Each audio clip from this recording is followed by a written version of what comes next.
allegations of rape and other violent acts, according to a commission. A 2-year-old boy was trampled to death, and 3 other migrants lost their lives while attempting to cross the English Channel from France to the UK in overcrowded boats, French officials confirmed on Saturday. The unconscious child was discovered aboard an inflatable dinghy from which 15 other migrants were rescued near Calais. A global oil price surge of around 20% could occur if Israel launches missile strikes on Iran's oil fields, analysts predict. On Thursday, President Joe Biden said the U.S. is in discussions about a possible Israeli strike against Iran's oil reserves. A Southern California police officer fatally shot a man who stabbed him during an unprovoked attack outside a police headquarters, authorities said.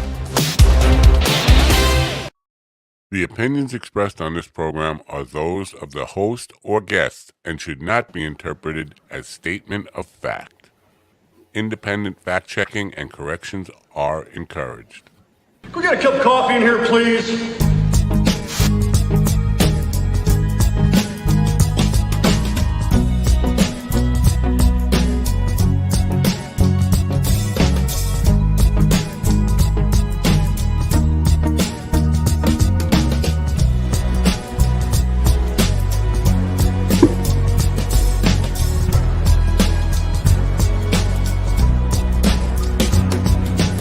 Damn good coffee and hot. My dog is your mind's best friend. Oh, you're supposed to push out the button.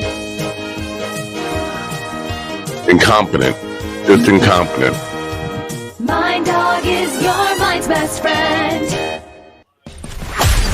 Wake up, America. You've got a dog that needs walking.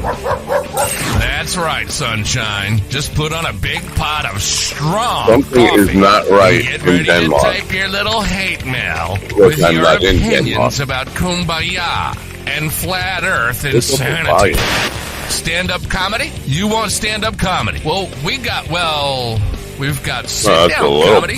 Nah. It's time for Coffee with a Dog. You make me laugh.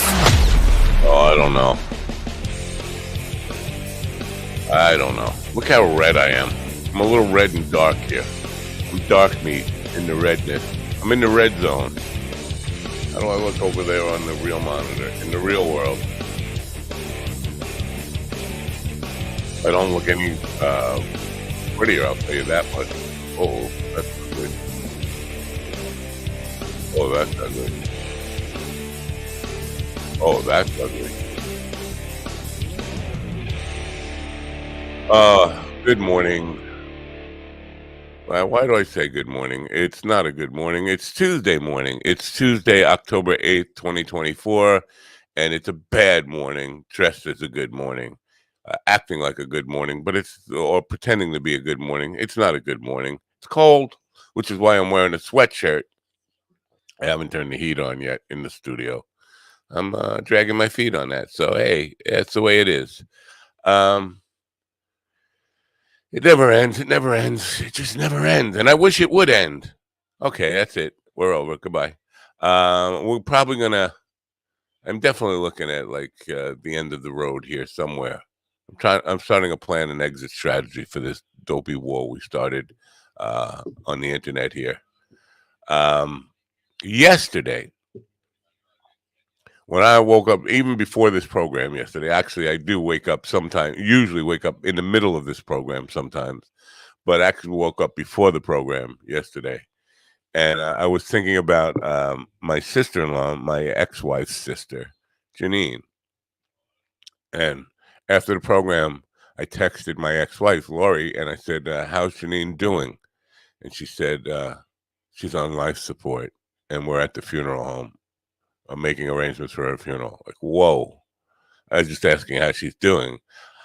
She was diagnosed with lung cancer sometime over the summer. She was at my shows at Venetian Shores early in the summer and seemed fine. By the end of the day yesterday, late yesterday afternoon, she had passed away.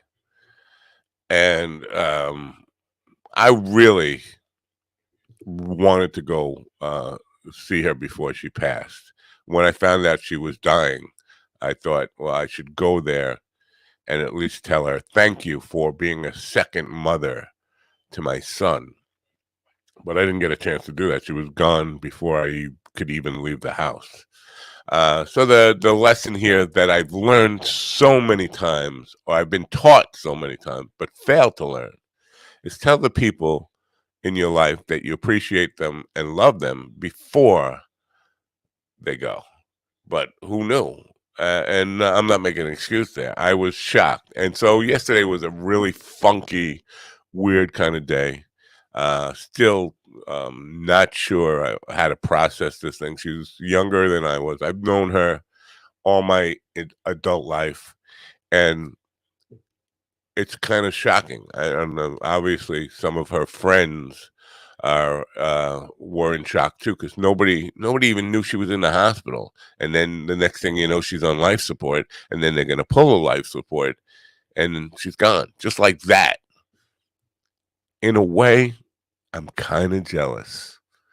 Not just in a way, in a big way. I'm kind of jealous. You know, not to be too morbid, but this fucking world we live in is getting darker. Even my camera's getting darker by the second. And it's just really, really it's uncomfortable. It's an uncomfortable planet to be on right now for me. And I'm looking forward to a quick pass. You know what? A quick passing like that. Now, I know she suffered. Lung cancer is no party. But it went very quickly, and that's one thing that I take away from that is, you know what? If death is going to happen, let it happen quick. And of course, it is going to happen. I say when death happens, let it happen quick. Anyway, enough of sharing my morbid and sad cry on your shoulder stories today. Steve Byrne is a fucking coward and a piece of shit. I'm going to say that. Steve Byrne has been on this program, acted like a sort of friendly. He was friendly enough to come on the program during COVID and talk about his struggles with not being able to work because of the shutdowns and all this stuff. But for as long as I've followed him on social media and stuff, he's tried to play this game that he's a middle of the road, insult both sides comedian. And that has never been the case. And I've called him on it a bunch of times. Just put your fucking red hat on and admit you're a fucking Trumper. If that's what you are, admit it. Don't try to fucking hide behind this cowardly, I'm on both sides of it. No, you're not. You're a one-way Trump supporter with a MAGA hat that you refuse to wear in public. And that's cowardly. That's a cowardly piece of shit for you. I have far more respect, and listen, I don't have much respect for any Trumpers, to be honest with you. But I have far more respect for the ones who wear the hat and go out to the rallies and proudly proclaim their Trumpism than the guy who fucking hides it behind, I'm a both sides. No, you're not. Stop being a fucking coward and just come out and say you're with. And now, the reason I'm bringing this up is he did this post yesterday on Facebook, basically saying if you're better off now than you were 4 years ago, you're either Haitian, Venezuelan, or Ukrainian. And I said, well, I'm better off because 4 years ago, we still couldn't work. You couldn't work. Comedy clubs were still closed down. Finding a place that you could work, or you had audiences who had to go through like severe ring around the collar, put him through the ringer. Ring around the collar. Boy, he needs more sleep. Whisk, ring around, gets that ring around the collar. Put him through the ringer. Type of things where audiences didn't want to go to comedy clubs. So we were still recovering from what Donald Trump called a hoax that had millions of people, more than a million Americans died, but more than 50 of my friends died 40 years ago. So, and I'm not Ukrainian, I'm not Venezuelan, and I'm not Haitian. So yes, things are better for me than they were 4 years ago. I have a steady schedule this week. I have 5 gigs, 5 days in a row. That was not happening 4 years ago. It wasn't happening at all. And then the cult of MAGA idiots who were coming at me with, well, the Democrats caused COVID. It was a Democrat scheme, not a hoax. Not a hoax. It was an actual plan. So and encouraging, and all his followers, all his friends are hardcore Marjorie Taylor Greens. The Democrats are controlling the weather kind of lunatics.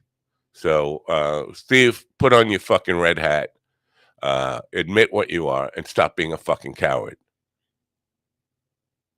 I'm just sick. I'm just sick of the bullshitting. Sick of it. Are you sick of the bullshitting? God. Now they're trying to claim that Trump never called it a hoax. Even if you show them a video of him calling it a hoax, it's not real. He was saying the Democrats are using it as a hoax. He called it a hoax and basically said we are at just a couple of people in the country and we're just going to keep it at that and there's nothing to worry about, and poo-pooed it. Oh, well, he didn't want people to panic. No, he told you fucking people it was okay to go everywhere and anywhere. And even if his own people were dying. Anyway, so that had me pissed off yesterday. So yesterday was a shitty day. It was just a shitty day.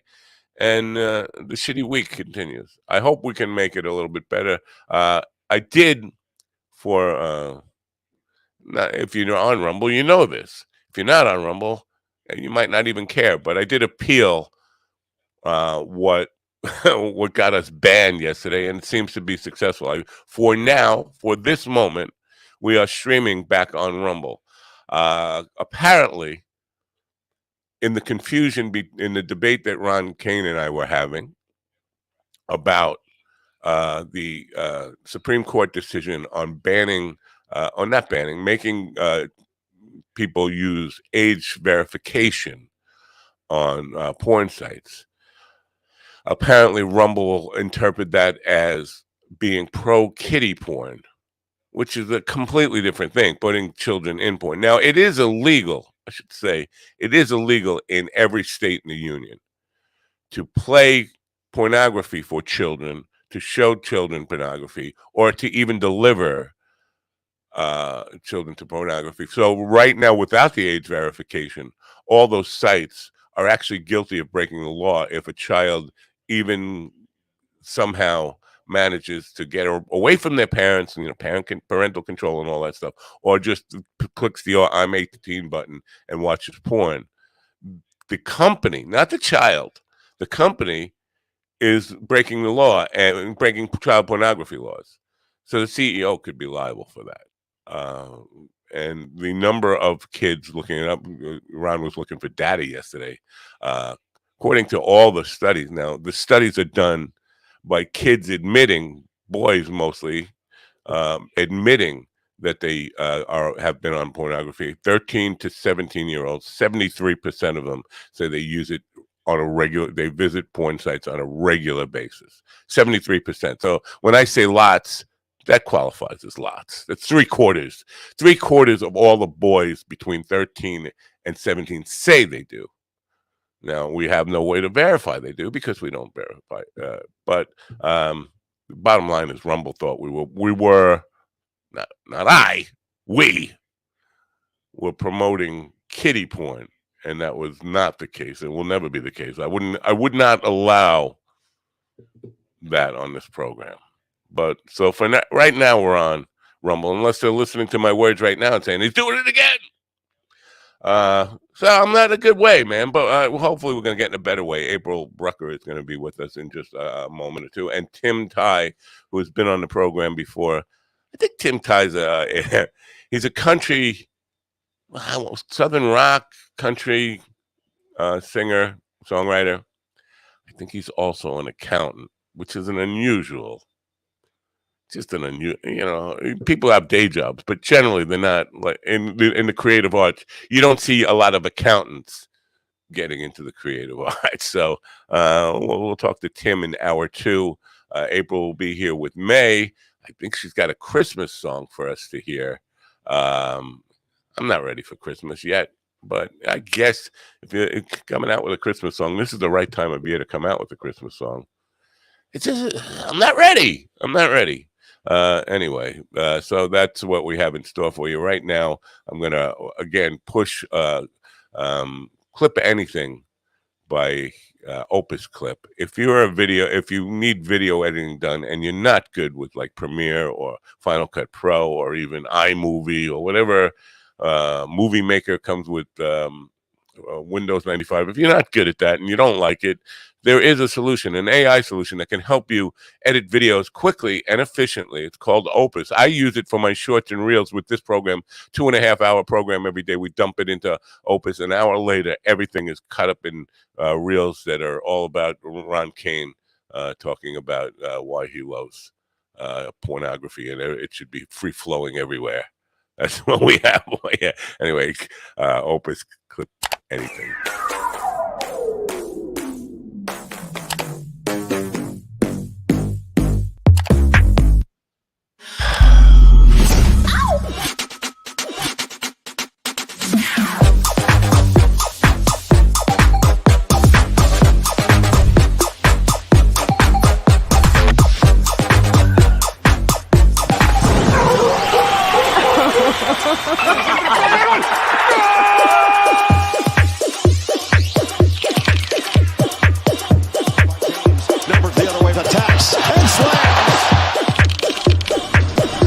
Dreams do come true. I am showering on Netflix.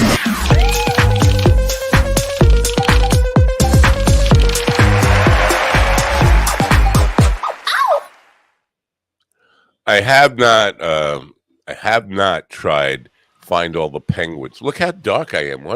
I'm a dark guy. You're a dark guy. Yes. Thank you. Could you say that in synchronization one more time? Whatever you, because you guys were syncing it. In the room with me right now are the aforementioned Ron, Mr. I love pornography. Everybody should have pornography in their back pocket. Kane, Stephen the Kitty Diddler. Whoa, I'm not the one that got banned for it. I'm sorry. Stephen the Sitcom Ortiz. I'm correcting myself. Stephen the Sitcom Ortiz. I will stop calling Kitty Diddler because there is absolutely no evidence he has diddled any kids at this point. And my best friend of the last 37 years, Mr. A/B Testing. A/B. Good morning, America. MindDogTV.com is down. Sorry? Is down. Oh, okay. The server is offline. Show your appreciation for Matt and the rest of the Coffee with the Pound crew before it's too late. Buy shit from MindDogTV.com. Support your local mercenaries. When the server's back up. What's right. Coffee with the Pound? What's that? That sounds dirty. He's had the same amount of sleep as I have. They had that at Starbucks. At least he didn't say ring around the collar. I was exhausted this morning. I hit the snooze button. I set it for another hour. That's how tired I was. Me too. Dude, it's October, man. It's time you want to sleep. You just want to sleep your Tuesday away. And the worst part is that just before you put us up here, I couldn't remember which character voice I was supposed to use to talk to you. Oh, dude, I did the same thing, man. I hit snooze like 3 times. I'm supposed to get up at 6. I got up at 6:45. You know how hard it is to get kids ready in 45 minutes? Sucks. Hated it so much. Horrible. And see, and that's how you got your bad reputation, sending Nikki kids out your house. That's how you got that reputation. Is it winter in the morning? Fair, that only happened one time. You guys got winter this morning? Because I got a little winter here. I had to put on a sweatshirt. It was. We had to turn the heat on. It was 44 degrees this morning, so we had to turn the heat on. Yeah. Yeah. I got up, and luckily because I can control the weather, I was like 77 degrees outside, so it's perfect. You son of a bitch. My yard is 48 degrees, but across the driveway, my neighbors are Jewish, and they have 78 degrees and sunny. Well, it was 39 degrees last night, and it's going to be 72 today, but it's not going to be crazy hot. So the Jewish folks across the street, are they going to have a hurricane today? Because no. As a matter of fact, this is the most bizarre thing because I've gotten to know them very well. their grass only grows like 4 inches, and that's it. They don't even have to they don't have to mow their grass all year long. It's just like the grass grows this long and stops. You know, I have to cut my grass. Self-circumcising grass. The tips are Chosen gone. yard. Yes, the tips are gone. The weather is always nice over there. When we have to plow our driveway, they look at us, you know, and say, "We'll say a prayer for you." Plow that driveway. That's the other neighbor over there. That's not the Jewish neighbor. That's the other neighbor over there who says, "Yeah, plow it, baby, plow it." Have you had the opportunity to have a conversation with them and ask them about the grass? How do you work this grass thing out? I mean, I would like to not have to mow my grass. It's a certain species of grass. You know the expression. If we tell you, we have to kill you. Oh yeah. Well, I asked because I did ask them. I said, you know, how over grass? And because it's a secret. And I said, tell me. Well, actually, what they actually said was, well, if we tell you, we have to circumcise you. That's what they told me. And I said, I'll go ask them. I'm already circumcised. Yeah, that's what I told him. I said, no, I told him, I said, I've been circumcised for 15 years. So, you know, what the fuck? Yeah, so you can go ahead and. I'm getting a phone call at this moment from Rumble headquarters up in Canada, up in Ontario. Are you really? Yeah. This conversation with the ball talk. Here, answer it. We'll talk amongst ourselves. No, I'm not going to put them on the air. No. Mute yourself and talk to them. No, I'll talk to them after. Speaking of Jews, let's get the holiday music because I think she has a Kwanzaa song coming out also. Let's play the song before we introduce April. Just a question here for Ron. Ron, Bethel Park, is that near you? Bethel Park, Pennsylvania? Bethel Park? No. I think is that Pittsburgh area? I don't know. That's where April is originally from. I thought maybe you were. I think it's near Butler. I think it's near Butler, PA. All right. Let's play the music. We'll ask her where it is. I mean, I was just curious if it was like in the neighborhood there. Anyway. Saint Nick, if I'm naughty, can I be your Santa baby? May be nice. Let's sing a Christmas song. Whatever ain't wrong.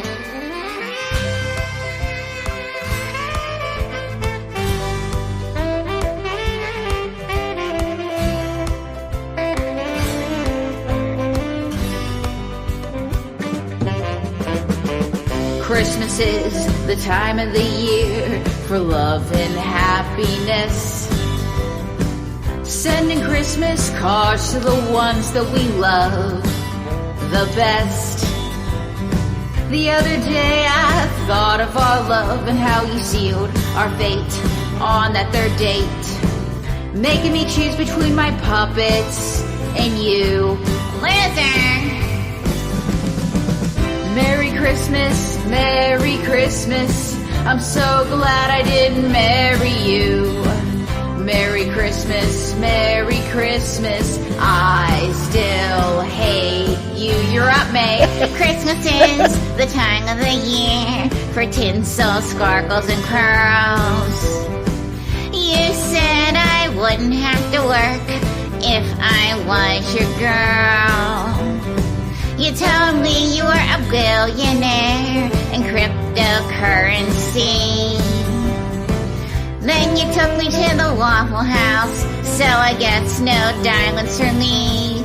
Oh, Merry Christmas, Merry Christmas. I'm so glad I didn't marry you. Merry Christmas, Merry Christmas. I still hate you. You know who else hates you, my dog. And your ex-wife and your daughter are hogs. And I'm sending your wife that photo of us in the hot tub so you know. Hey, Joe, I hate you. And I hate you. Gary and Frank and Dave and Jim. I hate you all. And I'm putting on social media, so Merry Christmas, Merry Christmas. I'm so glad I didn't marry you. Merry Christmas, Merry Christmas. I still hate you. You disappointingly under the mistletoe. You had a tiny sleigh and you couldn't make it snow. Hello!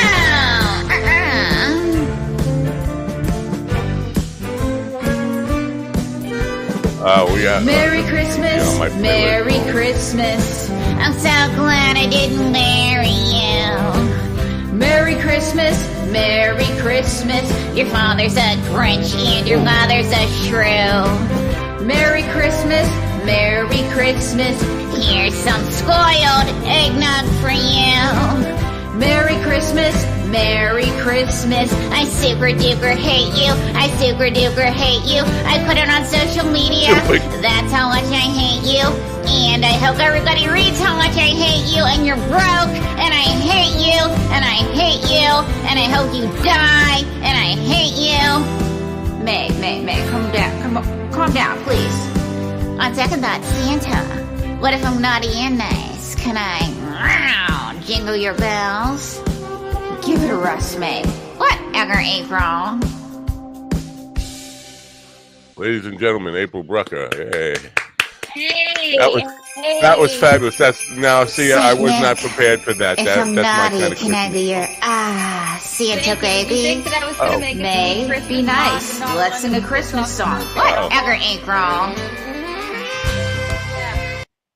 I think it was running twice. I don't know. Thank you for that. I mean, that's what I need. That's what I need to sneak that song into everybody's Christmas playlist. Just and have it come up like the play. Thank you. Now, how did you guys manage to get banned on Rumble? I thought they were all about free speech. They are, unless you have a guy who's advocating for children to have free flowing pornography in there wherever they go. It wasn't me. Yeah, well, was it famous? Well, here's the thing. What 14-year-old boy I get the craziest fan letters from these kids that are this 14-year-old boy in England sent me a fan letter once. When you come to England, I want to take you out to dinner and we're going to go to a hotel. Understand? And I click on his profile and he's 14. Wow. Where's he getting the money for a hotel? Yeah, that's right. And he can afford a hotel. Damn, when I was 14, I was like, can we go to my mom's basement? Dude, I know. My uncle used to take me to his basement. Your uncle should take See, now that's going to get us banned. That kind of stuff. The hotel, his uncle's basement, that's the thing I'm going to get there. It's his uncle's basement. As I say, that is the hotel. Yep. Complete with chains and everything. It's fully equipped. Mm-hmm. Yeah. Oh, we lost April. Oh, she's back, kind of halfway back. She's halfway back. That's what happens when when April and May fight over the control of the microphones. I thought she heard about the chains and ran off. So, April, that song. Did you write that, or did May write that? May? That's a question. Which one of us wrote the song? Well, I wrote the song on the brains and the beauty and what now, though. I just want to eat you up. And who said anything about whips and chains? I'm all there. Holla! You guys, are you? Do you have a residency out in Vegas? Are you at the same place consistently? I mean, forever out there? We are the house. Well, I'm the house ventriloquist, and I'm the star of the English Hotel. But we're working on getting a late night show in Vegas, so keep your fingers crossed. But we have some great news about the Christmas song. Merry Christmas. I'm so glad I didn't marry you made its iHeartRadio debut on the Kyle and Jackie O show, the #1 radio show in Australia. So, fellas, I'm going down under.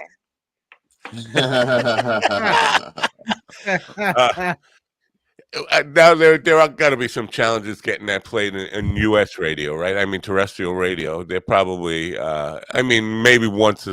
I don't see. They buy into this, happy, lovey-dovey Christmas stuff every year, and it's annoying as hell. I'm not. Oh yeah, a big fan of that.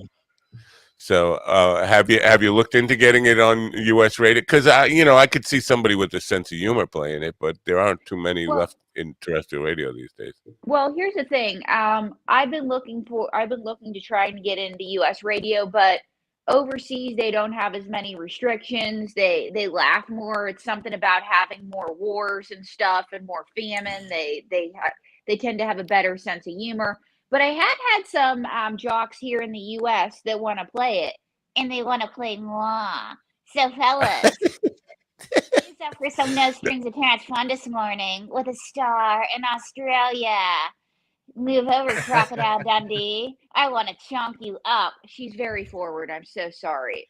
I was gonna ask if you had if when you were reaching out, if you're reaching out to like morning shows, because I feel like that feels like something that would be like super popular on Bob and Tom. It would have been super popular on like shows like that. So is this a show like that? Yeah, because I actually was thinking about Bob and Tom, so keep your fingers crossed. And I want Bob and Tom. Double team, tag team, holla. Well, one of them's dead. So one of them is dead. I was going to say, so they replaced one, but which one did they replace, Bob or Tom? I don't remember.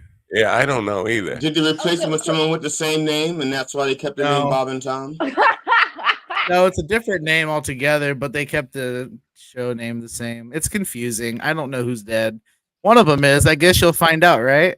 At least it's not called Coffee on the Town with Ring Around Your Collar. Well, if one of them's dead, it's going to be creepier than this segment right now. And I'm a talking doll. Holla. So you haven't seen creepy. Go ahead. Ron hasn't said anything yet. Wait till Ron says something. Ron can't talk without a hand up his butt. So Ron is uncomfortably aroused right now, and he's not really sure what to say. Well, Ron, you want to be uncomfortably aroused? I'm right here, Ron, and I want you. I want some Ron this morning. She wants some of that cane. She's going to give you a fuzzy job. Yes, I want some of that cane, and I don't mean candy cane. I want some of that cane, and I want it early. Because it's something I live with every day. Trust me, I know. Wow. I've never had a puppet, or I'm sorry, I'm sorry, May, if that's not the proper way to address you, but I've never had a puppet kind of flirt with me or come on to me like that. So I can't believe you're using slurs this early in the morning, Matt. She's a textile American. Get it right, Matt. All right, I'm sorry. I'm not. I textile, and we watch Rumble, so you know. But I'll forgive you, Matt, because you're attractive, and I'm gonna rip you up. And hey, Rumble, if you're watching, I'm really hot, and I'll go free speech, and I'll rumble you. Me. Look, her shirt's even MAGA hat red. You say shirt. Did you say dress, shirt or skirt? Dress. I meant dress. You know what? I'll say this for the candidate. You see, he wrote me a hush gunny check and it bounced. Okay, where's history? All right, history. That sounds about right. Trump's checks usually bounce. Wow. I got to thank you. It's very early in the morning there. Thank you for getting up and being with us. I mean, I haven't gone to bed yet. I've been doing all that cocaine. and I haven't gone to bed yet. Holla. Ooh, wow. Dick let's go. Wow, yeah, I haven't even seen cocaine since the 80s, so good, you're way ahead of me. Well, you're seeing it now. I know when I was younger, when I was young, I didn't go to bed either. I went to floor, I went to stairs, I went to backseat of car. You know, I did enough coke once. I went to stairs, and that was weird. So. Right. So is this just going to be a single with now? It's what is the actual name of the song? Merry Christmas. I'm so glad I didn't marry you. Is that the full name of the single? That's kind of a long title.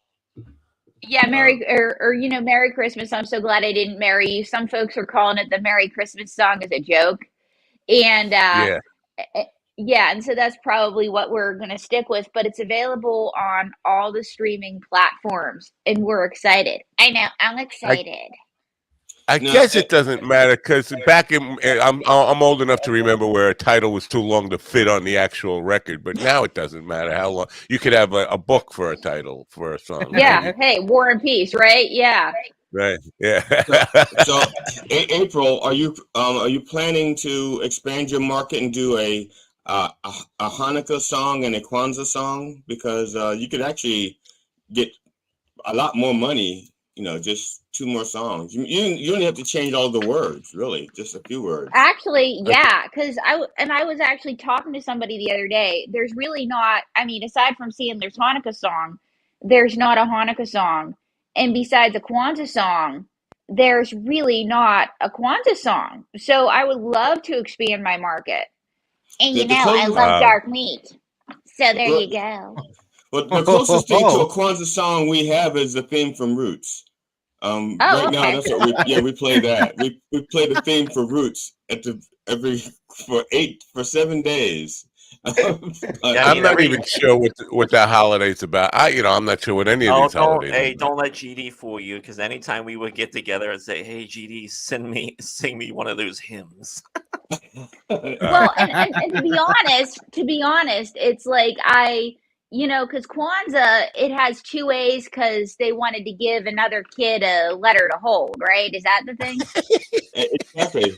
Well, there's 2 A's in the end, and there's 1 A in the middle. So yeah, it's yeah, like because there's an extra letter, and then, but yeah, I would create a Kwanzaa song. What do you? But do you like Kwanzaa, May? I love Kwanzaa. And I have somebody else that loves Kwanzaa. I love Kwanzaa. Kwanzaa loves me. It's huge. Donald J. Trump. So, President Trump, they were talking about your hush money checks bouncing. And you guys were talking about the grass and the space lasers and the hurricanes. I just want to say that global warming is fake news. Fake news, Mr. Trump? Yes, fake news. Well, it's about it. I love stormy weather. Ask the girl that I sent hush money to. Now, I got nothing. Go ahead, GD. I would say, Mr. Trump, and I use that term loosely. Mr. Tramp. I understand that your checks and your necks both bounce. Which bounces higher, or more, your checks or your neck? Well, my neck bounces higher, but my checks are going to be huge once I'm president again. Me and Jethro Darth Vader are going to win. He's my Harvard hillbilly, but he went to Yale. Harvard, Yale. Oh, the hillbillies don't know the difference. Has he ever grabbed May by the puppet? Have you ever grabbed May by the puppet? As if he tries to grab me by the puppet all the time, and I'm so disappointed. It's huge. It's huge, just like my hands. Okay, be nice, guys. Be nice. And besides, be nice. And what do you think of but what do you think of me right now? I want to grab April by the pussy, and I just want to say Mind Dog is the greatest show on the radio and the greatest show on Rumble, next to Donald J. Trump, who's great and huge. Oh, Rumble's calling with a new sponsorship deal now that we have a Trump now all of a sudden Rumble loves us. Yes. Yes. It's hard not to take that endorsement and run with it. Thank you for that. I'm sure it's going to be on. I can promise you I will not run with it. The book that I'm writing. It's about my adventures today. It's about business. It's called Run, Spot, Run. Run, Spot, Run. Yes, and it stops at chapter 11. Vote for me in 2024. Please don't. President Donald J. Trump, everybody. Wow. I love the way he goes down like that when it's time to leave the room. He just lays down for face first. He's just predicting the future of when he starts tripping off stage. We should have all guests. He just sitting there. He just hit a ramp. That's all. It was a ramp. Yeah. The way he stands, if he gets a ramp, he'll just fall forward anyway. Wow. Well, May, do you have something exciting to tell them, right? Wow. Aside from the fact that Merry Christmas, I'm so glad I didn't marry you, is streaming. April's book, Don't Read My Lips, is available on Amazon, and we have another guest that might trip. Do you want to meet him real quick? Sure, we do. You bet you're a little. I don't want to say ass. I bet you bet whatever's behind you. Can't be little because it's got to be big enough for the hand to go. Well, actually, maybe it's not the. I don't know. Never mind. You bet your little backside pillows. That's what I'm saying. Well, Matt, I just want to rip you up right now, but you got to be waiting to be my sugar daddy. Here we go. All right. It's Donald J. Trump, everybody. It's actually it's a different one. It's Joe Biden time. Uh-oh. Oh, no. Hello. Here's Yep. the deal. How are you, young man? Nice to see you, Joe. Why are the sunglasses this early in the morning? Is the sun coming through the window? Is it bright out? Let me tell you, it's all that Adderall I've been doing before that debate. It's all that Adderall I've been doing. Now, let me tell the folks at Rumble something. Number one, here's the deal. Matt Naco is great. Number two, here's the deal. The fact of the matter is, my dog TV is number one. Number four, Mr. President? Yes, number four. What were we doing again? Mind Dog TV. Mind Dog TV. Yes, they were fighting with Rumble. When I was a boy in Scranton, my father said, Joey, you should always be prepared to rumble. Hi-ya! So how's everybody doing this morning? What are you doing in my living room? Yeah, I'm sorry to break in like this. We were just curious, like, what are you doing for the next month and a half or 2 months that you have left in office? Are you just like going to the office and watching TikTok videos? What is your day like now in the White House?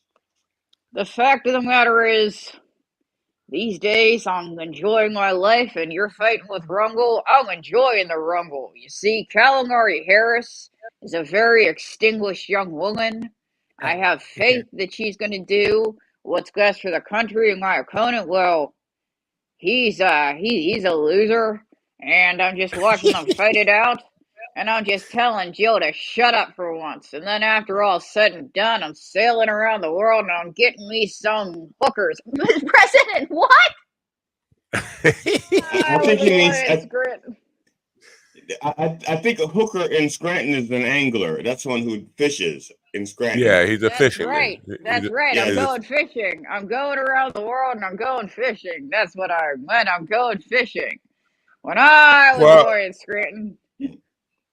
Well, Joe, I'm a little jealous of you. I would love to be able to just have 2 months left to work. Matt, wake him up. Matt, he fell asleep while you were talking to him. Could you repeat that? He dozed off. Happens to me too. I fell asleep while I was talking to him too. So I don't know if you can tell. That's how Matt got the last name Napo. He was one of he was the Marx brother that kept falling asleep. Yeah, exactly. That was good. That's also correct. It's good and correct. You can see the resemblance between him and Groucho. That's it. So, Joe, now it looks to me like you're sitting on April's lap. Shouldn't it be the other way around? I mean, she's an attractive young lady, and you're a horny old man. Sorry, I just had to figure out where it was because the eyesight's going. But yes, April should be sitting on my lap. But I don't want to get in trouble with Jill. The food she feeds me is good. Now, have you and May ever fooled around? Because I understand that Donald J. Trump has tried to grab her by the puppet. Have you and May ever? Have you ever tried to make advances on May? May's kind of hot no. The fact of the matter is, May in Washington D.C. is always kind of hot. That's why you should dress accordingly.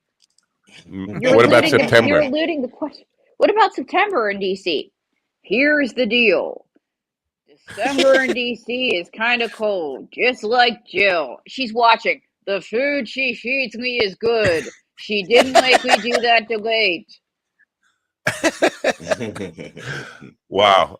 Well, you know what? The presidential stuff will not have 14-year-old kids writing to April trying to hit on her. But May, definitely, I could see how a 14-year-old would get excited or enough to write an email to you asking that. Now, Joe, we were talking about getting banned from Rumble, free speech and all that stuff. People are saying that you are against free speech. What's your take on this? Because I don't know if you're aware, but we got banned from Rumble for 24 hours yesterday. What's your take on what's going on with this argument about free speech and misinformation? The fact of the matter is, When I was a boy in Scranton, my father said, Joey, some of the best things in life are free, and that means free speech. So I'm all for free speech. Free speech that you don't have to pay for. And I'm a Democrat saying this. All right, I'm glad to hear that, because actually I have no money to pay for speech anyway. Now, Scranton, is that near?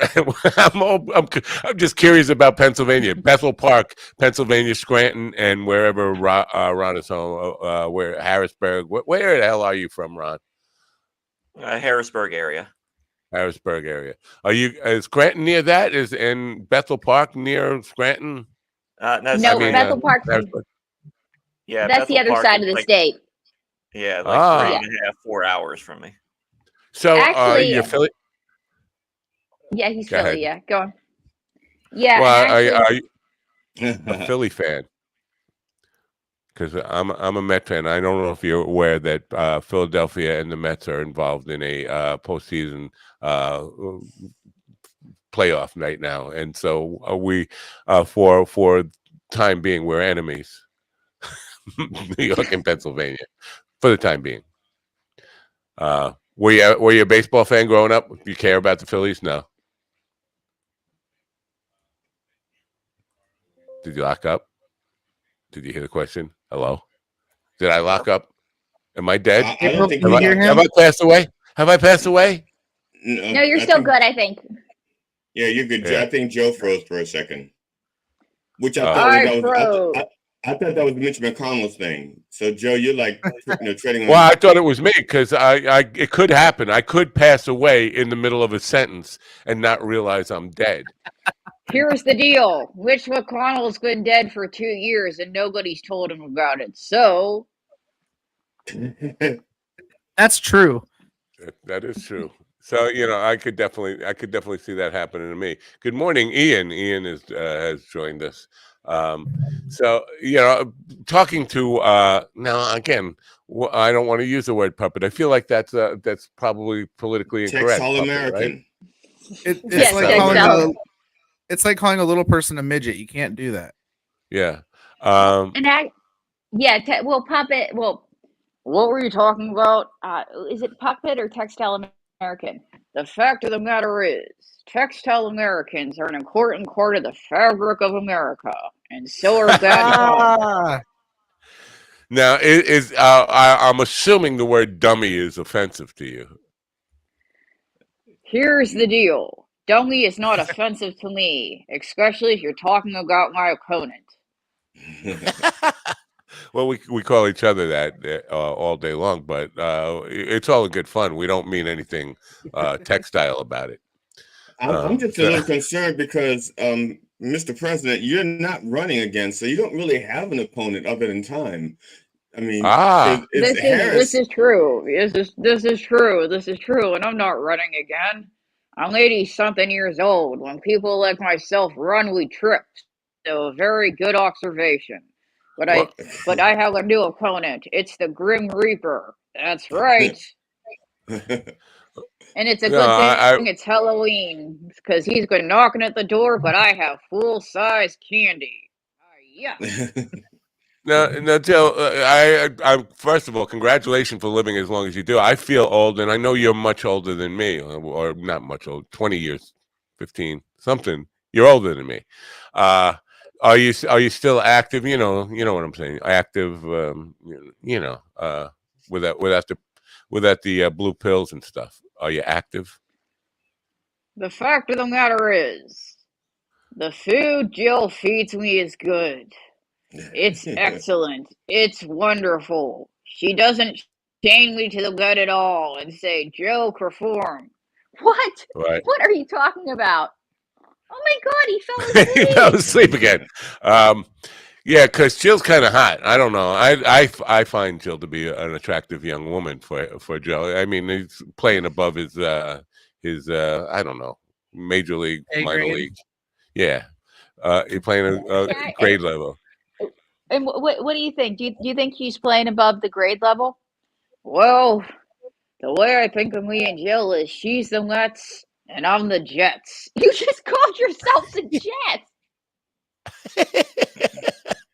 Wow. Pretty astonishing breaking news we have here. So Joe, now do you ever get concerned, like, because you're a busy man and whatever you do in the White House, TikToking all day, that your hot young wife is kind of out there playing the field at all? Does that cross your mind? Maybe with a college dude. The fact of the matter is, Jill can play the field just like the Giants play the field because she always wins. All right. So yeah. Now, do you are you part of April's show there? Do you get stage time in April's show? Or are you just out there watching and as a audience member? Here's the deal. I always What's the get deal? stage time on April's show, but I'm getting less now that I'm running for president. That I'm not running for president. I forgot what I was doing. Am I still running for president? Who No, are no, you you're not. guys? How did you get into my living room?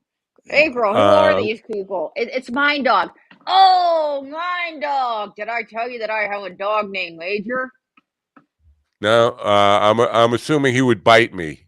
Like, Yeah, I think you're thinking of Chumpian. I think you're thinking of his dog Chumpian. Chump. Yeah. Chump. Can I tell you? That's it. Can I tell you a secret? Please don't, Mr. President. Sometimes Jill likes to bite me. She's watching. Oh, hi, Jill. The food you feed me here is great. Pretty cool. Makes me kind of want to get a ticket to visit the White House. I'm into that kind of thing. I don't know if that matters at all, but yeah. I have a question. I have a question for April. Because in January, the president will no longer be president. If there is a President Harris, will there be a caramel Harris textile American on your lap? Yes, there will be. All right, something for us to look forward to. Yeah. Yeah, because I like to keep it fair. I make fun of everybody, and homeless women. Yeah. Oh, no. No.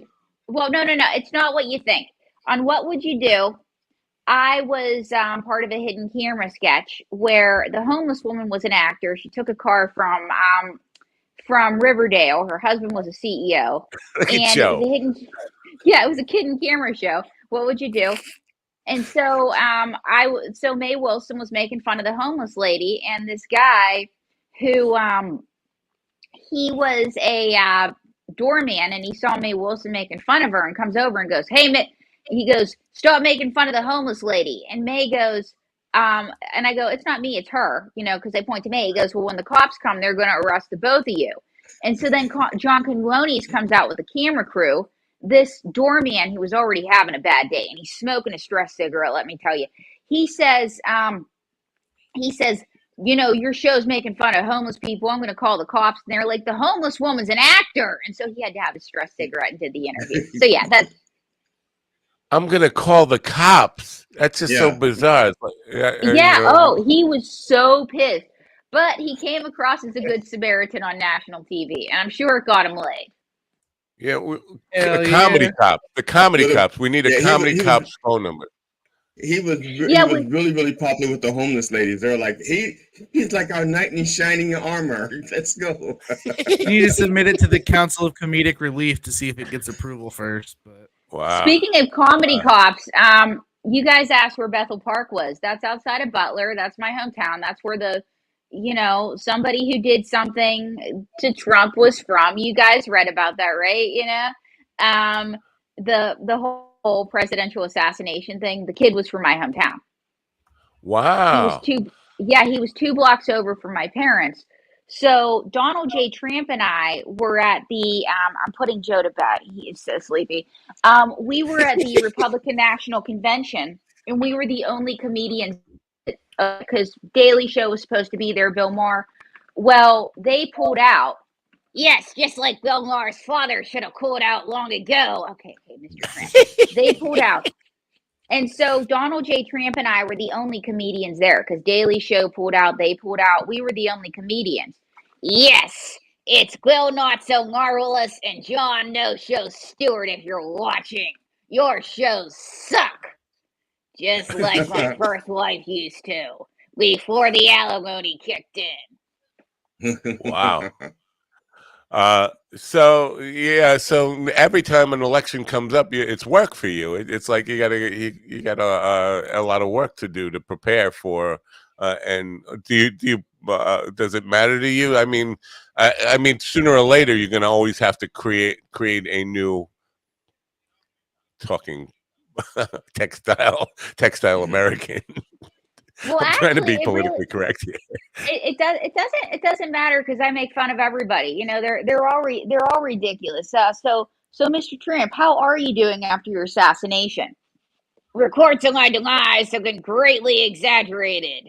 I wasn't ready to become a car Shanley just yet. But speaking of comedy cops, I was afraid of doing the puppet in Milwaukee because, you know, people, you know, like them, hate them. You know, you don't want to see anybody hurt, right? So people were saying, where's his squib? Where's his Band-Aid in Milwaukee? I'm like, you guys are sicker than I am. So then fast forward, I put a Band-Aid on his ear. And some lady from the Heritage Foundation, like, did not like it. She's like, you're disgusting. You're rude. You're vile. And I'm like, if it pisses you off, I'm all for it.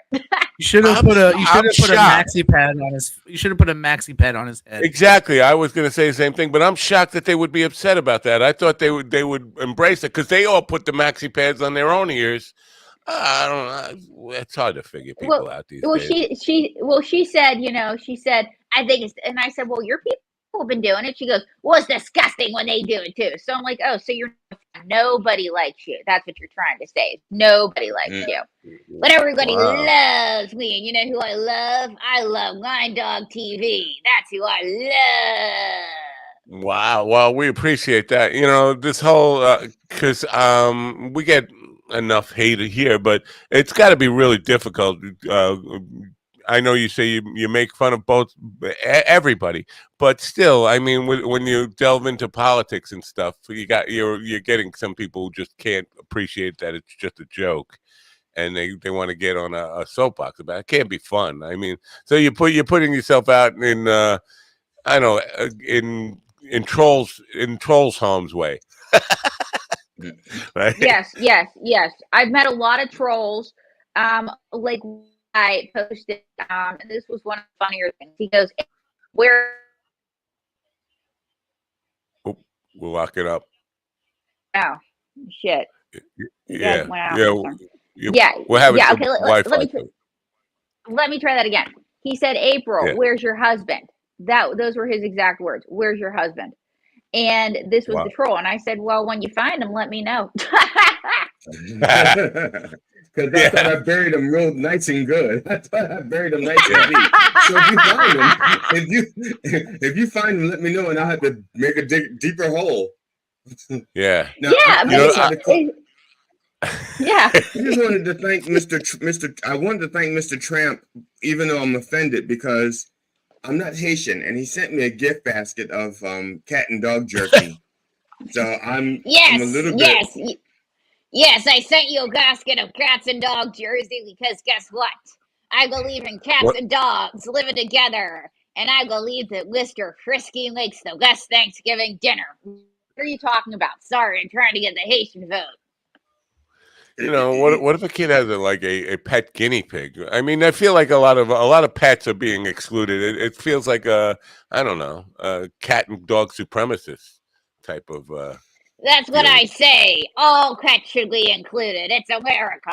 All pets should be included. Yep. You know, and I'm changing my stance on abortion. You're changing your stance on abortion. Yes, I want more weeks, and more years. More years? That makes no sense. It makes perfect sense. How about you ever raise teenagers?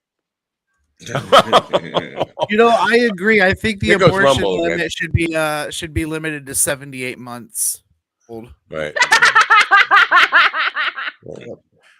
Wow. That's the biggest laugh Steven's ever gotten in his comedy career. I just we should make a record of that. You want me to hit a beat? Yeah, hit a beat. I just did it. I just did it for you. All right. So now, where exactly are you performing in Las Vegas? Because Jackie's out there now. He's doing a show, but I want to tell him to go by and see your show. Where are you in Vegas? House ventriloquist at the English Hotel. So I'm probably gonna. So I'm there quite a bit. So you can stop in and see me. But if I'm not there, I'm around town. I'm performing at all different places. And watch for my new resident show in 2025, Dummies After Dark. Very cool. I I have want another. I'm sorry, April. I know when you were in New York, you could actually perform on the streets and stuff like that because New York is kind of like conducive. They're used to street artists. Are there street artists in LA? I'm not LA, in Vegas. And do you do that while you're in Vegas? I'm not a street artist out here. No, you have some on the strip, but it's like the paperwork is more complicated. But I should look into it. What do you think, Mr. Tramp? She should, and it will be huge, and I would win the election, and I would win. And oh my God, he's grabbing me! Well, Stop it! Well, I think hidden camera video of you interacting with folks with the puppets on the street would be awesome. Like definitely TikTok viral. video. It has some viral potential. I'm thinking the same thing. I mean, it's that kind of where people, it's hard to have that hidden camera thing. People see the camera, but still, I think people are ham enough to like go along with it and play it. There's some serious viral potential there for internet use, TikTok and all that kind of stuff. I think that maybe like make a compilation of your Trump puppet just molesting women for like 30 minutes and then just cut it up into like several videos. That'd go viral instantly. Yeah. April, the only thing I would caution you against is because if you're going to be doing street performing, don't walk, because in Vegas, prostitution is legal. And if you're walking the streets, you could be mistaken for a streetwalker. And you may make more money. Walker. I think you're talking to May, not April. Yeah. Yes, Well, I May am a wasn't in streetwalker, and I'm all about making more money. And I'm right here just because I want the dark meat this morning, and I want it to melt in my mouth, not in my hand. Now we're talking double stuff. Now we're talking double stuff. Hey, if you need any tips on not walking the strip, let me know. I can help. All right. Well, we're just about out of time here. We got to move on to news and then our next guest. So the song now, it's Merry Christmas. I'm so glad I didn't marry you. Was this based on a real person, or was there a someone in particular you were thinking about this, or is this just don't answer that. We know Santa is real. Of course, it's based on a real person. Yes, Santa is real, and he didn't come down like chimney. Okay, actor Crumb. It's based off of my former fiance, and he made me choose between him and the puppets. And after making me sit under the bed for months collecting bugs, and not the fun kind, all right? Not the Kim Kardashian kind. April finally chose Ma, and I walked in the kitchen with May on my hand, and I said, guess what? Your dick is small, and your relationship is non-existent. I've chosen. April's chosen, and it's me, not you. And he wasn't happy, but oh well. Did you really dump him with the puppet? Yes, I did. That is fucking awesome. That is fucking major league badass. The trauma that man has for the rest of his life. He'll never be able to watch Sesame Street without crying again. That's awesome.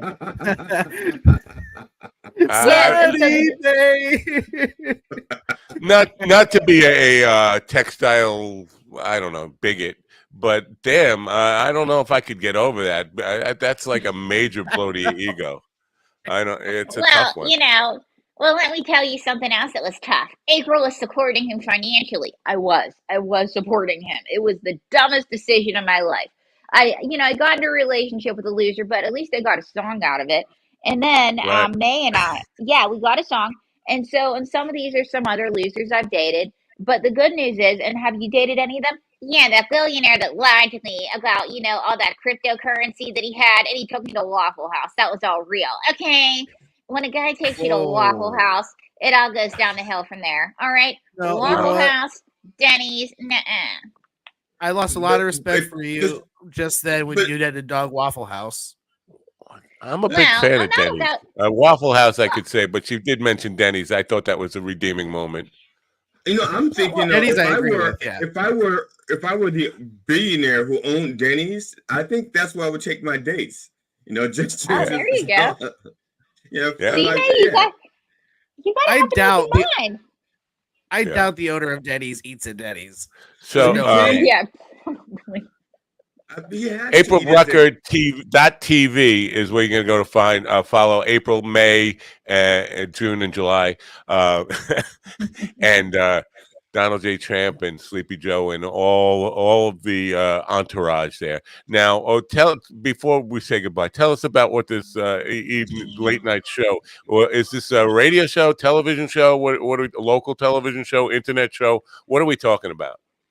Well, the late night show, because April in Vegas, the streaming show I have is also in a pre-production for a second season. I'm not Mind Dog TV, but I can hope. This would be a late night stage show at a property in Vegas. So it would be like a late night live show, and hopefully it would stream. Wow. But it would be like a live show that would be ticketed, etc. So Very so cool. yeah. Can I make a wanted to do that suggestion, a couple April? years. Yes. I'm sorry, April. I'm sorry, April. This suggestion is for May, not May. Have you considered putting out your own calendar? Like a different pose a month. May 1st, May 2nd, May 3rd. No. Well, I tried to upload it to OnlyFans, but they banned me. I've been banned from Facebook, banned from OnlyFans. I've been banned from more places than Latin-Apple. And banned is a hard word for ventriloquist to say, let me tell you. I've been banned so many times, and I've done the band, okay? Wow. Well, we appreciate both of you getting up early out there in the desert and coming to spend some time with us. Wish you great success with this evening show and the song. We'll be playing the song from now until New Year's because I appreciate having a song to play, and we'll push it, and hopefully it'll do big things for you. And thanks for being here. Good luck and have a great day. Thank you. Can I give you a kiss, Matt? Can I give you guys a Please, kiss? Mwah. please. Thank you. I don't know. I'm kind of hot and flustered. Oh, and one more thing. Anyway. April has a 2025 calendar, so check it out on Lulu. Mwah. All right. Thank you. Have a great day, April. Bye. And May. Thank you. April Brucker and May. I don't know what May Wilson is. That May's last name? I'm sorry. I believe it is Wilson. Yeah. Yes. Now. All right. What? Look at this. I got perverts to the left of me and perverts to the right of me, and perverts on top in the corner. Yeah, I got perverts on top of below. you. Perverts on top of you is what you were gonna say. Oh, yeah. That was like a Steelers. What was that? Steelers Wheel? Is that was the name of the band? Who? Yeah. Steelers pervert Steeler Wheel. I don't know. Yeah. Why? What are you gonna do about it? You gonna make something of it? No, I was just. You gonna make something of it? I didn't want you to get in trouble for using a song that we didn't have permission to use.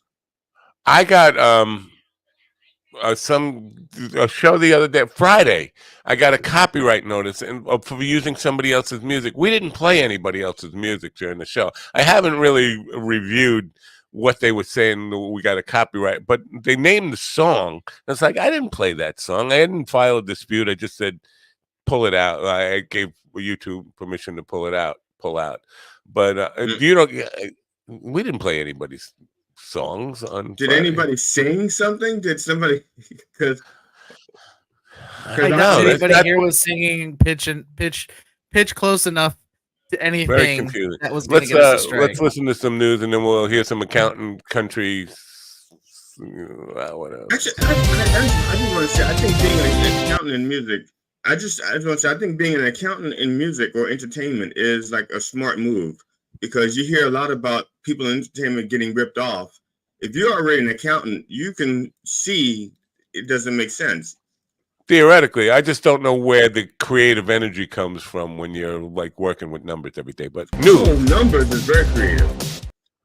All right, I'm going to keep starting We the just news. get You to the start news. talking. A Wait. global oil price surge of around 20% could occur if Israel launches missile strikes on Iran's oil fields, analysts predict. On Thursday, President Joe Biden said the U.S. is in discussions about a possible Israeli strike against Iran's oil reserves, which could push oil prices back to $100 per barrel, raising gasoline costs in the U.S. and globally. Israel's potential strike would be in retaliation for Iran's recent ballistic missile attacks on Israeli targets. Liam White reporting. A 2-year-old boy was trampled to death, and 3 other migrants lost their lives while attempting to cross the English Channel from France to the UK in overcrowded boats, French officials confirmed on Saturday. The unconscious child was discovered aboard an inflatable dinghy from which 15 other migrants were rescued near Calais, as stated by the French Maritime Prefecture in La Manche, Normandy. Authorities have launched criminal investigations into the incident, Joseph Eckerson reporting. Several Palestinian prisoners held by Israel have died in custody since last October, while Israeli soldiers and prison guards face allegations of rape and other violent acts, according to a commission. The Palestinian Commission of Detainees Affairs, a governmental entity of the Palestinian Authority, has previously reported abuses by Israeli guards against Palestinian prisoners, including incidents of broken bones and being stripped naked for torture. The commission stated that Palestinians have been targeted by Israelis during the prolonged conflict between Israeli militants and Palestinians. Benjamin Wright reporting. This is the latest news headlines. Is there any more? A Minnesota man has been arrested after allegedly threatening to shoot up a Minneapolis synagogue, according to officials. On Thursday, a police detail assigned to patrol Temple Israel ahead of the Jewish New Year and the anniversary of the October 7th Hamas attack on Israel was alerted to a man with a firearm outside the synagogue. The man fled but was arrested the following day. Officers, however, did not recover a weapon. Lawrence Keller reporting. A Southern California police officer fatally shot a man who stabbed him during an unprovoked attack outside a police headquarters, authorities said. The man in his 30s approached the officer outside the front entrance of the Santa Monica Police Department at around 5:20 p.m. on Saturday. Officials said the officer had told the man to wait as he was speaking to another resident. The man then attacked the officer with a knife without warning. Kyle Norris reporting. 2 boys aged 12 and 13 have been arrested and charged in connection with a street assault last week on former New York Governor David Paterson and his 20-year-old stepson on Manhattan's Upper East Side, according to authorities. The 2 children, whose names were not released, surrendered at a police station with their parents around 8 p.m. on Saturday, the NYPD said. A 3rd child, who initially turned themselves in, was not charged after officers determined they were not involved, officials stated. Kevin Sanders reporting. And that's the latest news headlines with Alan Edwards. Wait. I got septic. I'm not even going to play the music, the outro music there. Yeah, tell him to wait. And you wait. How dare you tell me to wait? I'll stab you. You guys even remember, because you're not from New York, you probably wouldn't. Governor David Paterson. I bet you most New Yorkers, if I asked them, who's David Paterson, they wouldn't be able to tell you it was the former governor of New York. It's a blind guy. Yeah, he's blind now. I don't think he wasn't blind when he was governor, was he? I think he was. He wasn't elected. He was never elected governor. He's after, who was it? Spitzer stepped down. Elliot Spitzer, right. Remember? That's right. That's right. He was blind. But yeah, he was blind then. Yeah, you're right. Yeah. Elliot Spitzer. What now? I'm forgetting. If Spitzer was caught with prostitutes or something like that, or yeah, that's exactly right. Yeah. I'm not sure if he was caught with them or if it was of a booking error. I'm not sure if it was like it was like a.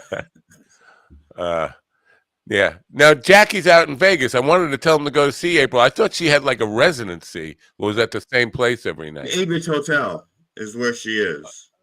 All right. I will get in touch with Jackie right after. Jackie. Jackie's a fucking horn dog. And if I would have asked him to be on the program, he would have been like, it would have been all over April. So like, from Jackie's perspective, April is almost like a child. You guys are fucking 90 years old. I mean, anyone under 50 is a child for you. Right. Well, Jackie's significantly older than I am. So I think he's 76. He might be 77 or close to. Wow, is he really? That man looks good for his age, though. He is. Valentine's Day is his birthday. He'll be 77. That's right. Tim Ty is with us. Tim Good Ty has been friend. with us before. He is a talented songwriter and musician, hailing from the vibrant city of Dayton, Ohio, where they send all their cats and dogs over to Springfield for That's just a pet grooming processing plant. services. That's just a processing plant in Dayton. That's not actual. They don't slaughter them. That's just processing. You know what? I gotta change the banner to Tim's banner, midnightskymusic.com. While I'm gonna introduce him in, and then we'll find out about that. Tim has spent 45 years as a lawyer, not an accountant. I don't know why I thought he was an accountant. His passion for music has never waned. In 2009, he made his courageous decision to rededicate himself to his music endeavors, immersing himself in the art of songwriting and recording. He's here now, and let me change the layout. Good morning, Tim. How are you? Good morning. I'm good. How are you? All right. I don't know why I thought you were an accountant. I apologize for that. Lawyer is much higher on the food chain than accountant. I got no comment on that. I know a lot of accountants. Yeah, all right. Yeah, I might ask you to comment on that. Safe call. Yeah, good call. Politically correct. Now, do you have a new release out on midnightsky.com that you want to let people know about, or what's going on with your music? Well, we're still promoting the album we put out last year, Last Hope for the Modern World. And it actually, to my surprise, frankly, got nominated for a couple of awards this year. It was a finalist at the ISSA Awards for Band Album of the Year, and the Josie Awards, which are coming up in Nashville at the end of this month. It's a contender for Male Country Album of the Year. So, okay, Tim, you have to be a little bit clear on that. When you say band album, is that BAND or BANNED? Because in today's culture, yeah, no, it's band, BAND. Okay, because if you're looking for band, you've come to the right place. We help people get banned. Okay, that's what we do. Yeah, no, I hear you. Yeah. Yeah. Now the award stuff, I'm curious. Are these like typical like awards where you got to go up and give an acceptance speech? Yeah. Type of thing, like a Grammy type of thing. Yeah, and you go up. It's not exactly the Grammys, but the one coming up is at the Grand Ole Opry. Wow. It's a fairly big deal. The one the ISSA awards were a little. So is your music is your music country or is it southern rock? Because I was leaning more toward the southern rock type of. I think it's more country. Yeah, it's country. It's some of it's more. There's some rock in there, but I think if you had to put a label on it, it's well, maybe it's country rock. Country rock. So yeah, southern rock, country rock, whatever. Yeah, that's where it's because today's country doesn't sound like country. I think what you do, it sounds closer to authentic country than what passes for country these days. Almost every country song you feel like they have to include like a rap element or electronic stuff. They just want to stay with the trendy stuff, and it doesn't sound at all to me. Yeah, and I've actually I've got a little bit of criticism from people saying, "Well, Tim, your stuff doesn't sound modern enough," and that's actually to me that's actually a compliment. Yeah, I would take it as a compliment. Unfortunately, 100%. Yeah. Unfortunately, the radio stations or whatever, the corporations that run the industry, they want it to sound like trendy. And that's why all these rap elements are coming into it and all the electronic dance music is being incorporated in it. I think, you water down the art form when you do that. But, I'm not the guy making the decisions. So now Dayton has a pretty thriving original music scene of its own, doesn't it? Yeah, it's very vibrant. I mean, we still have a huge number of cover bands, but we've got some venues where people go and actually expect to listen to original material, and that's a big deal here in Dayton. Now, do you have a set band, or do you perform with different musicians? Because for me, it's very difficult. I'm using sub drummers almost every week now. Do you have a set group of musicians who are dedicated to working with you? I'd say I have a set core of musicians. But, sometimes, there'll be maybe a drummer or guitar player that you just know is going to do a better job on a particular track. And of course, we bring in, on the last album, somewhere there's a harmonica, there's an accordion, there's fiddles on a couple. And so for those, I just bring in, people on an as-needed basis. I think every accordion player I've ever known hates me. Go ahead, GD. I'm sorry. I say that you're bitching about working with sub drummers. I've been working with a subpar guitarist for like 20 years. So not subpar. I mean substitute. Oh, okay. Never mind. Back to you, Tim. Yeah. Like Rosanna Dana up in the right-hand corner, ladies and gentlemen. Or Emily Latella. I'm sorry. That's Emily Latella. Yeah, accordions, because I always make fun of accordions. It's not exactly... it's just a weird instrument. I feel like you should have a monkey with a cup if you're playing an accordion and go out on the street corner. But that's why accordion players always hate me. Last night I was doing a little bit about rockumentaries, and I came across Dave Grohl's rockumentary about Sound City and the way records used to be made, 2-inch tape, before Pro Tools, before Logic Pro and all these kind of things.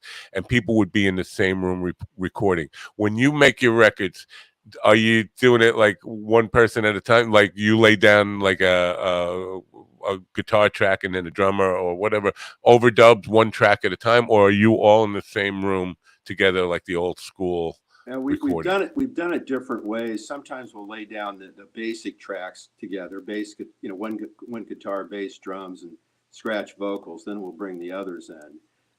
The other way we've been doing it, this started with COVID, is we've done an awful lot of stuff remotely. Where I've got people here, I've got people in Chicago, I've got a guy down in Florida. At least I hope he's still down in Florida. I'm not sure after all this weather, but that way we do a couple of tracks, listen to them, and then at the end I've got a really good engineer that knits everything. Right. Now, do you do that? Do you send them the tracks? Because right now there are, and they're not sponsors yet. There's somebody I'm talking to, so I'm not going to mention their name in case it falls through.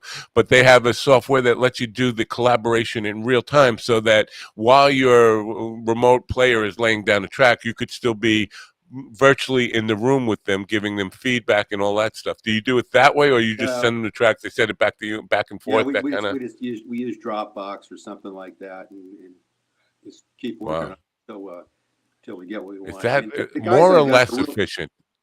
Huh? Is that more or less efficient than the old way, where you would be in the room with them and say, "Hit it," and give them feedback? It's more efficient financially because typically, if we're in a studio, everything's by the hour. Right. Whereas if I'll say to the guitar player, what's it going to cost to do these tracks? He'll give me a number. I don't know how long it takes him. I don't care if he can do it in 15 minutes.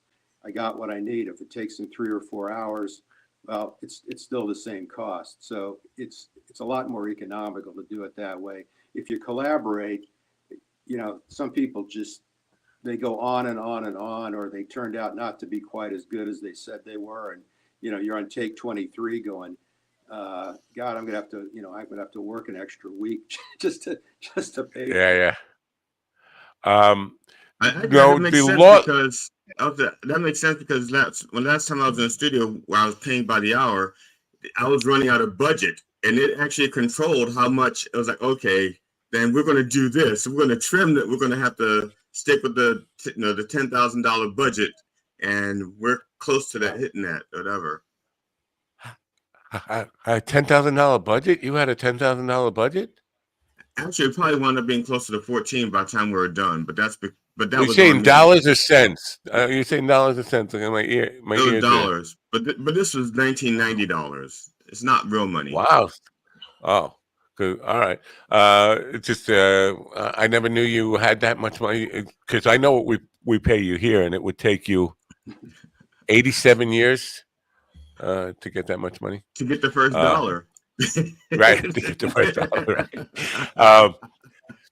The law that you practice, do you ever are you a like criminal attorney? Because I'm curious if there's any law, copyright law or entertainment law in your practice or background. No, I know enough about it sort of to take care of my own stuff, but I don't do that kind of law. It's mostly it's an office practice anymore. I don't try cases anymore. Well, here's what got me interested in this. Like last week, I was in this rabbit hole of getting attacked on YouTube for stuff I was saying about singing coach. But in that correspondence, I met somebody who was an entertainment attorney, and her job basically is doing contracts for people getting placement in movies and television and all that stuff. And I'm playing with a guy who was in a band called 9 Days, and he had a song hit in the 90s called A Story of a Girl. And that got placed in movies and television. And I'm just thinking there, for your music, there's probably some kind of movies or television that would love to have that kind of music in the background. Do you pursue that at all? And do you know even the avenues to pursue that? Yeah, well, I've got a PR guy named Mike Stover who set this interview I know Mike up. Stover. And he will get requests from, typically a low budget movie where, they can't afford Elvis, but they can afford me. And you'll say, we want something that sounds kind of like this. And, I've made a few submissions. A lot of times, they'll want an instrumental. I don't have any instrumentals. They'll want, electronic dance music. Well, I don't have any of that. So, it's obviously very genre specific, but yeah, I have submitted things for. See, now you're not like me, because if they said they wanted an instrumental, I'd go back and take a song that had vocals on it, remove the vocals, and send them that. I would just, Well, I have to keep that in mind going forward. Yeah. But yeah, so and the other part of it is, keeping track, because I get every day. I get notices from YouTube that people are using my music in their videos, and like, do I want to pursue that and all that stuff? Have you got? Do you keep track of that? Do you? Are you your own entertainment? Like they used to say, what somebody who represents themselves has a fool for a client. I don't know if that's true in the entertainment business, but do you? Are you on top of that and seeing if people are using your music without your permission on YouTube? I have absolutely no idea. I have absolutely no idea. And frankly, if I found out that they'd taken my music and they hadn't paid for it, but it ended up in something where the public could hear it, I don't even think I'd care. No, when I get that, I want to send them a thank you note. Yeah.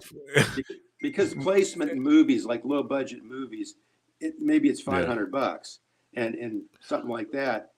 I would get more than $500 in marketing exposure if that happened. So I wouldn't be that upset. We have a question from the dog pound, from Evil Ian. He says, "Do you know Robert Pollard, a Dayton native rock and roll legend?" No, I don't. I mean, it's possible there's a legend here I don't know. But yeah, wow. I don't know. I think if he was truly a legend, you would have heard of him being in the same town. That's all it's pretty likely, but legend is one of those terms that gets thrown around a lot. I'll say in defense of Robert Pollard, I'm a legend in Westminster, and nobody's heard of me. So it's I think Legend of Bogey Creek. You were the star of that, weren't you? And Bagger Vance. Oh yeah, Bagger Vance. Right. Yeah, legend and icon get thrown around an awful lot these days. Yeah, they do. And you know what? Somebody on that YouTube thing last week, I had AI do a video about somebody, and it called them legendary, and people were, he's not a legend, he's not legendary. And like, well, that's a very, it's just a common word now. Legend means you're alive. You've been around the block once or twice, and some people know your name. It's very, why people get angry about that. Or you've been dead for more than 20 years. Oh yeah, that's true. I could maybe that I should count on that as a marketing strategy. It's something to 20 work years on. from now. Yeah, I should have planned on that 20 years ago. Damn it! Well, I'm it's not always too late. It's not too late. You can actually say you died 20 years ago and say you'll be a legend. and I could probably prove it. Yeah. Yeah. Corpse has the floor. Yeah. Now, so are you just gonna? Are you currently working on anything new, or because generally, and this is the beauty of being an independent musician, is you don't have anybody saying, "Well, we need another one. You got to put out more content. Put out more content." I think most people in the creative arts feel, even though they're not signed to like a label or a studio or anything like that, feel pressure to always put out new material, constantly put out new material. I know comedians are always putting out new reels all the time and feeding the content, whatever it is, the hunger for the fans. Are you working on anything new after this album, like the next album, new song collection, one at a time, any of that? Well, a few months ago, we put out a song called 442. I was listening to some old Beach Boys concert footage, and I thought, people don't write car songs anymore. So I wrote one, and we produced it, and it's got sort of a Beach Boys vibe to it. I wanted to do something that was a little,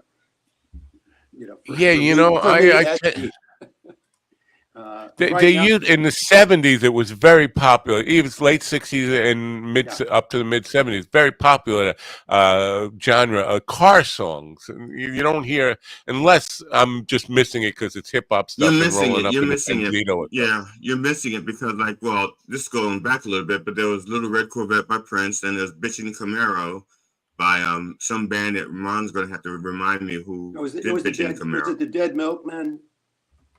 I'm not sure who did Bitchin' Camaro. That sounds right.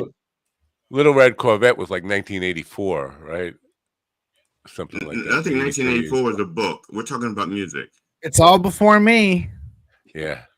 So that's quite a while.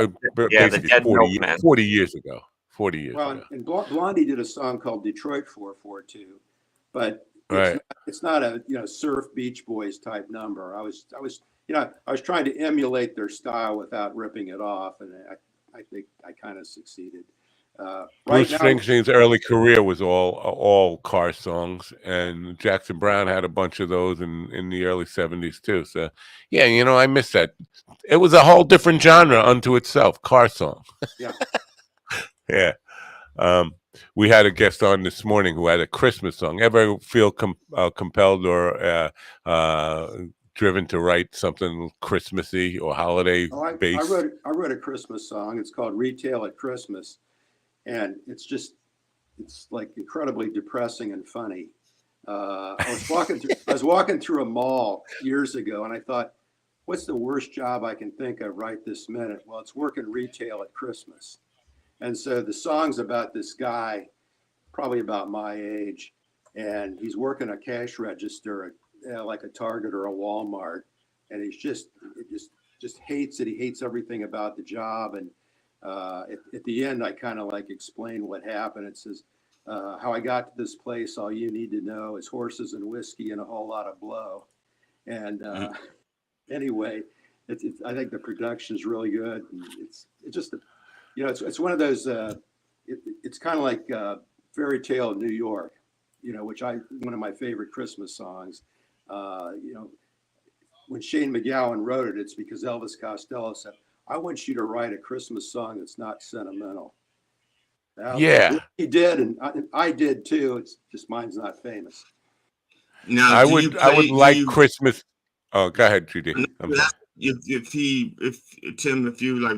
If it's, first of all, do you have like a video of it, like something on YouTube that you can re-release every so often, so that people can keep it in the zeitgeist? No. I mean, it's on YouTube, but it's not a video. Ian says Dead Milkman did Bitchin' Camaro. Yeah. Yeah, he said that Ian's like an encyclopedia of music. I don't know if you're aware. Ian, I said that 5 minutes ago. That's what I didn't hear you. Ron, he posted was that. Your mic? He was Ron probably did say muted it. it while you were saying it. Y'all would probably thought at the same time because he was. As soon as you said it, Ron, his popped up like 10 seconds later. So he was probably typing it furiously with his one finger method. I didn't hear Ron say anything. I was just assuming he was. I said dead milkman. See, everybody but me knew it was Dead Milkman. I didn't know either, to be honest. I don't know what anyone's talking about. I don't know who anyone is. Do you know what a milkman is? Yeah. Do you know what a No, milkman I don't. is? I never had milkmen. It's a man who is made out of milk. No, it's a man with gynecomastia. I think it's from an album called Big Lizard in My Backyard, something like that. And Wow. Good album. Wow, he's putting kind of the throwing down the gauntlet for Ian in his knowledge of cult record suck knowledge. it, Ian. Yeah, come on, let's have a rock knowledge or music knowledge contest here. Who's the king of music trivia? My money's on Tim Tye, even though Ian's pretty good. I gotta say, Ian's pretty good. We should have one of those battles. So the Christmas stuff, I have to say, I would like the Christmas season a whole lot more if they just stopped playing the same Christmas music over and over every year and did like new Christmas music every year. I think I could probably tolerate it. It just gets, when you're hearing "Baby It's Cold Outside" and whatever, the Santa Claus Jingle Rock, all those kind of over and over again. Grandma got run over by a reindeer. Yeah, I've heard. I haven't heard that one 1,000 times too many. Yeah, same. Yeah, I worked retail during Christmas for a long time, so a lot of those jobs had like a 5-song loop that they'd play during the holiday season, and it was right. It makes you just want to take a sledgehammer to every radio you could find and just like stop. Oh, dude! I started wearing headphones at work. I didn't care. I had to. I was hearing it in my sleep.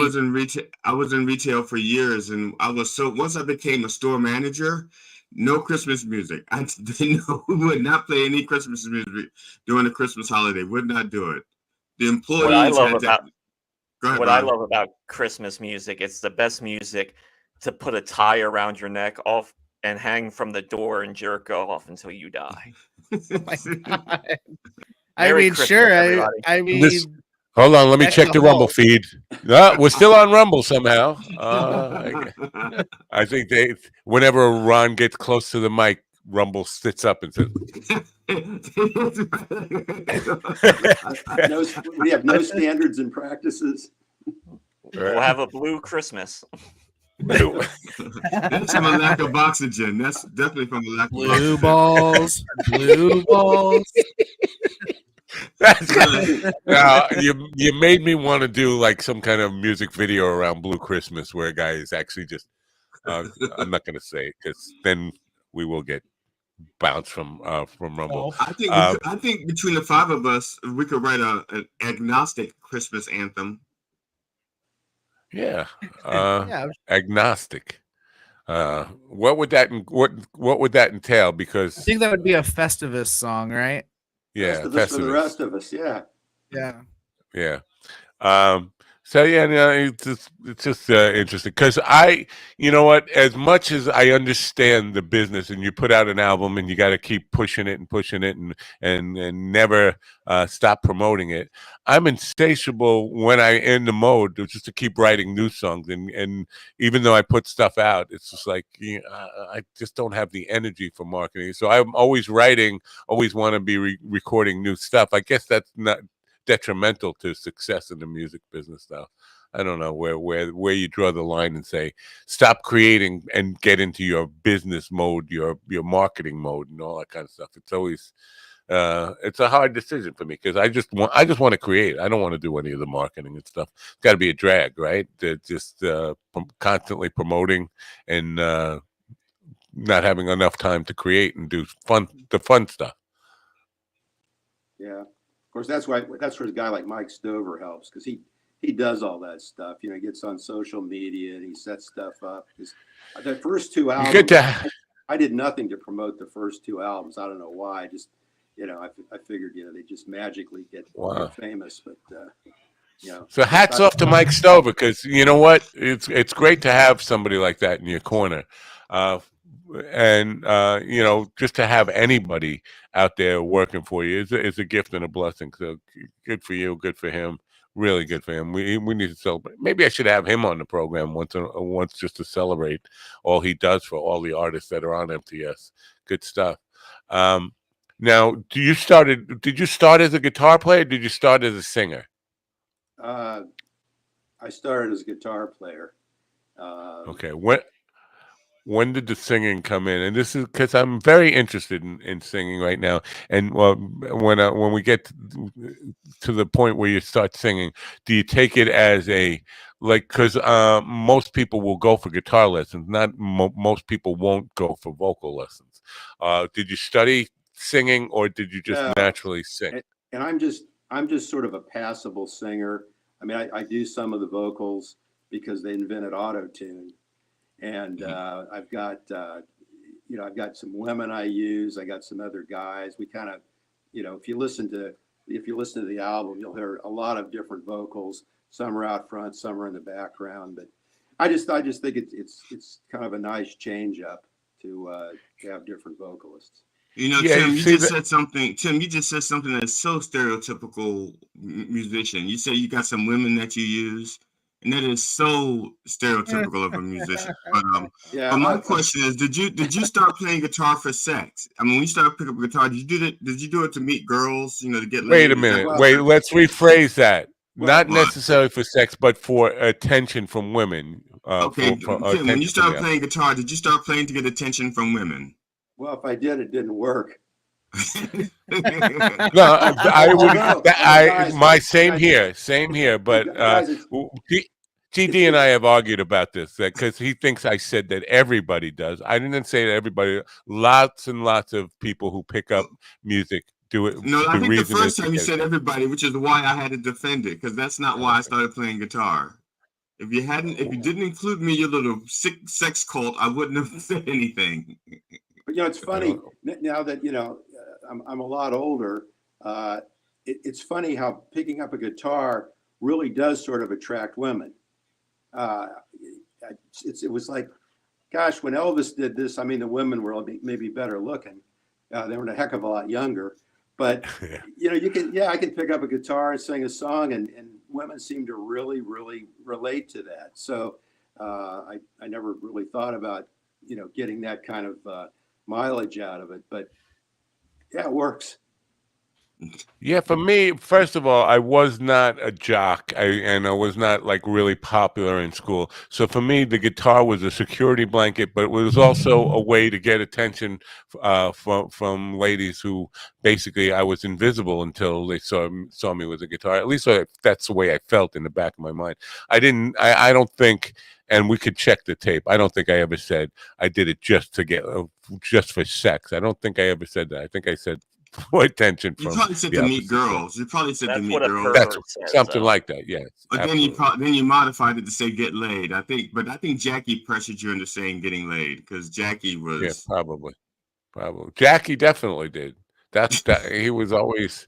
Jackie was a guitar player, singer, songwriter, and I know he based his whole life on how he could get laid. That was his Tim, primary. Just who Jackie is referring to. Jackie, the joke man. Do we have to say joke man? Jackie Martling. You have to. Jackie Martling, right? Yeah, Jackie the joke man Martling. We have to say joke man by law, right?